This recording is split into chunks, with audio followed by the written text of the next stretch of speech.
Shalom, damai sejahtera untuk kita semua, Bapak Ibu, saudara pemirsa di mana saja berada. Di saat ini kita jumpa kembali di dalam renungan harian Jemaat GKI Efrata Wosi Kabupaten Manokwari, Provinsi Papua Barat. Bapak Ibu yang diberkati oleh Tuhan Yesus Kristus, di saat ini kita akan belajar dari kebenaran firman Tuhan. Namun sebelum kita membacakan kebenaran firman Tuhan, mari kita bersatu di dalam doa meminta pertolongan Roh Kudus. Kita berdoa. Tuhan kami yang Maha Kuasa, kami bersyukur kepadamu atas kasih setiamu yang nyata di dalam kehidupan kami, sehingga sampai pada saat ini kami masih memperoleh kehidupan. Bapa, di dalam nama Yesus, di saat yang indah ini kami akan belajar dari kebenaran firman-Mu. Kami mengaku di hadapan-Mu ya Tuhan, kami terbatas, kami manusia yang mempunyai salah dan dosa.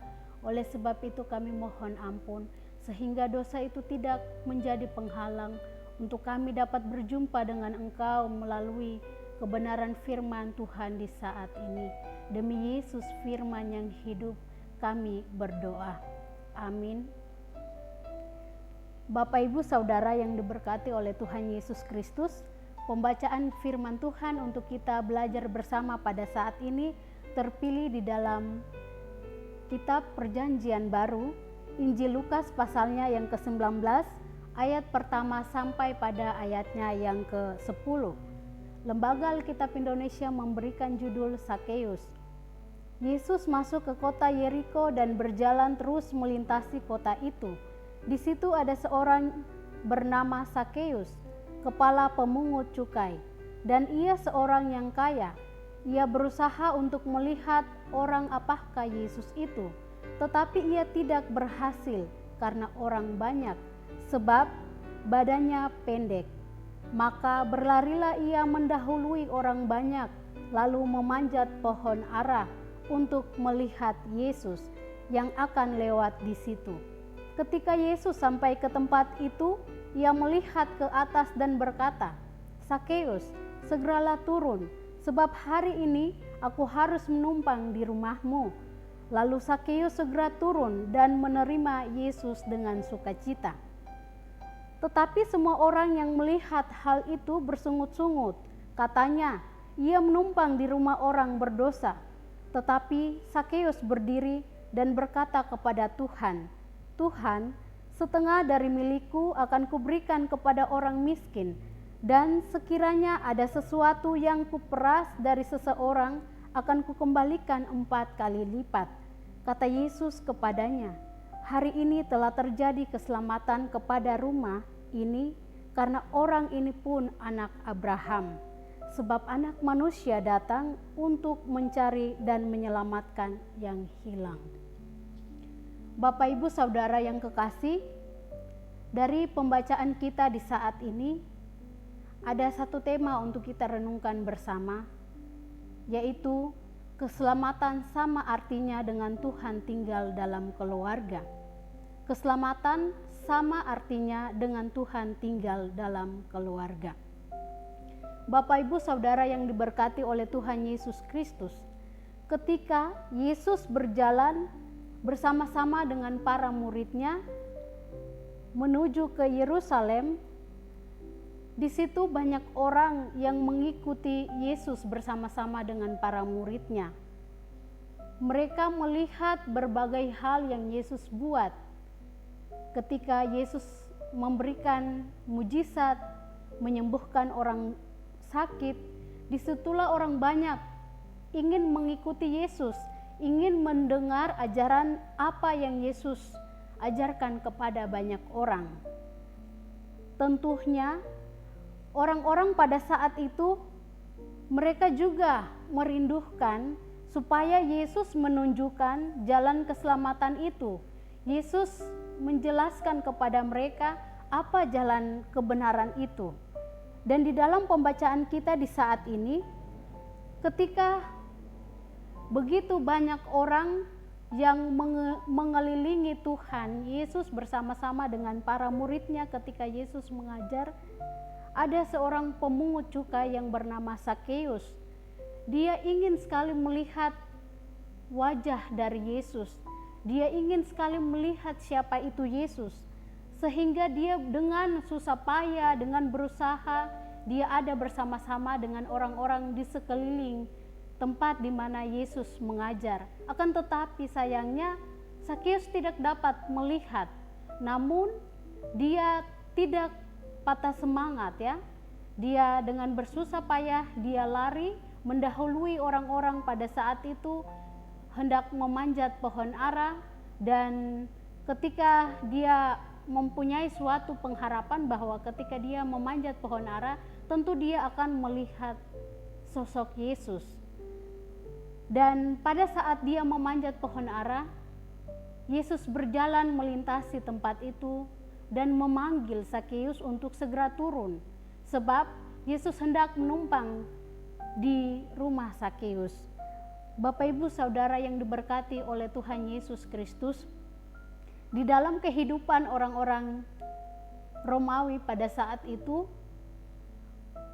pemungut cukai dianggap sebagai orang yang sangat rendah oleh masyarakat pada saat itu, karena di mana Sakeus sebagai pemungut cukai, mereka mencari nafkah dengan mengumpulkan pajak yang lebih banyak daripada yang seharusnya dia peroleh dari rakyat, sehingga rakyat mereka betul-betul mengetahui bahwa apa yang dikerjakan oleh pemungut cukai hal yang tidak seharusnya ya, atau mereka mengerjakan segala sesuatu dengan tidak kejujuran, sehingga di dalam kehidupan masyarakat pada saat itu mereka sangat menganggap rendah para pemungut cukai.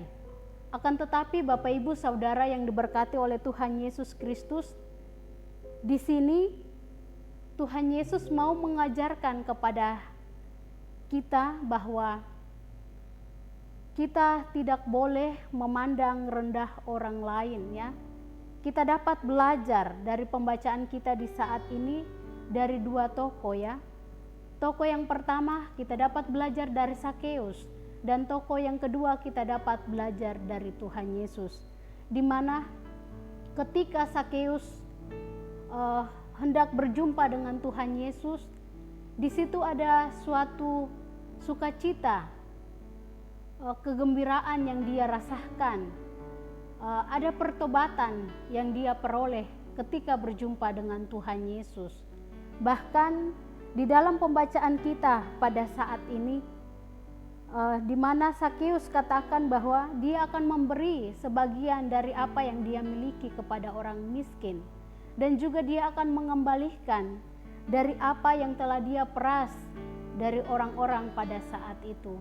Tentunya ada kesadaran, ada pengakuan kesalahan dan dosa yang Sakeus lakukan, tetapi dia mau supaya memperoleh kehidupan yang baru.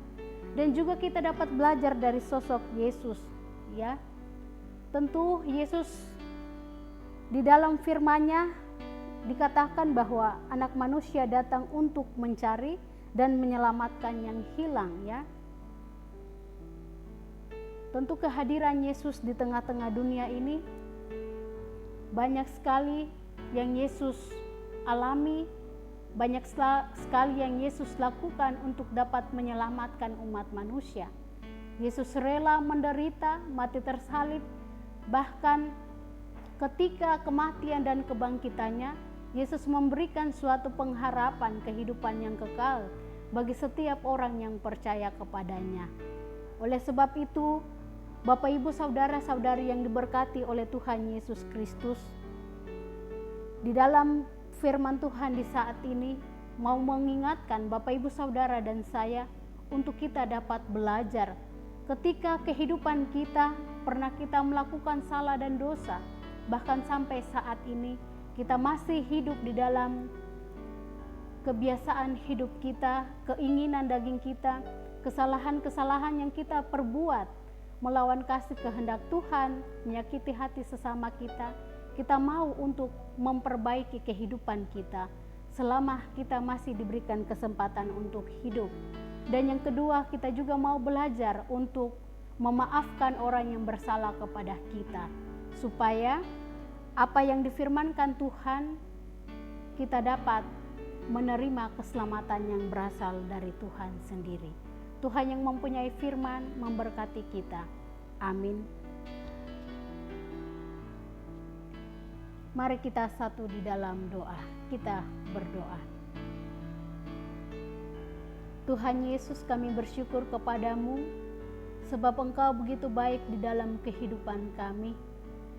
Engkau senantiasa menjaga, menyertai dan menolong kehidupan kami. Sehingga sampai pada saat ini kami dapat bernafas, bahkan kami dapat melakukan setiap aktivitas kami masing-masing. Kami menyadari ya Tuhan Allah kami, bahwa di dalam menjalani kehidupan kami, tentu tanpa Engkau kami tidak dapat melakukan apa-apa. Kami menyadari bahwa kami sering melakukan salah dan dosa, baik yang sengaja maupun yang tidak sengaja, yang menyakiti hati sesama kami, terlebih menyakiti hati-Mu ya Tuhan. Oleh sebab itu ya Tuhan, melalui kebenaran firman Tuhan di saat ini, kami dapat belajar dari Sakeus yang betul-betul mempunyai kerinduan untuk memperbaharui kehidupannya dengan keselamatan yang diberikan kepadanya melalui Tuhan Yesus. Akan tetapi juga ya Tuhan, kami mau belajar dari contoh teladan yang telah Tuhan berikan bagi kami. Sebagai anak-anak Tuhan, kami mau untuk saling mengasihi satu sama yang lain. Ketika di dalam kehidupan kami pernah mengalami sakit hati, kami pernah mengalami kecewa dari orang-orang yang melakukan hal tersebut kepada kami. Tetapi kami mau untuk mempunyai kerinduan belajar dari Tuhan Yesus sebagai contoh yang baik bagi kami. Terima kasih Tuhan Yesus. Kami berdoa Tuhan, kiranya Engkau tetap terus menolong, membimbing kehidupan kami, bangsa dan negara kami serahkan ke dalam tangan pengasihan-Mu Tuhan. Tuhan terus memberkati setiap pemimpin-pemimpin kami. Kami juga berdoa untuk gereja kami, di mana-mana tempat Tuhan senantiasa memberkati. Terima kasih Bapa di dalam kerajaan sorga. Biarlah seluruh kehidupan kami bawa dan serahkan ke dalam tangan pengasihan-Mu, sehingga Tuhan terus memberkati kami dengan kasih kebaikan Tuhan. Terima kasih Tuhan Yesus. Inilah doa ungkapan syukur kami yang kami bawa hanya di dalam nama-Mu ya Tuhan. Biarlah semua terjadi menurut kasih dan kehendak-Mu. Haleluya. Amin. Bapak Ibu, saudara pemirsa, demikian renungan harian kita di saat ini. Biarlah dengan kasih dan anugerah Tuhan senantiasa menjaga dan menyertai kehidupan kita tiap-tiap hari. Shalom.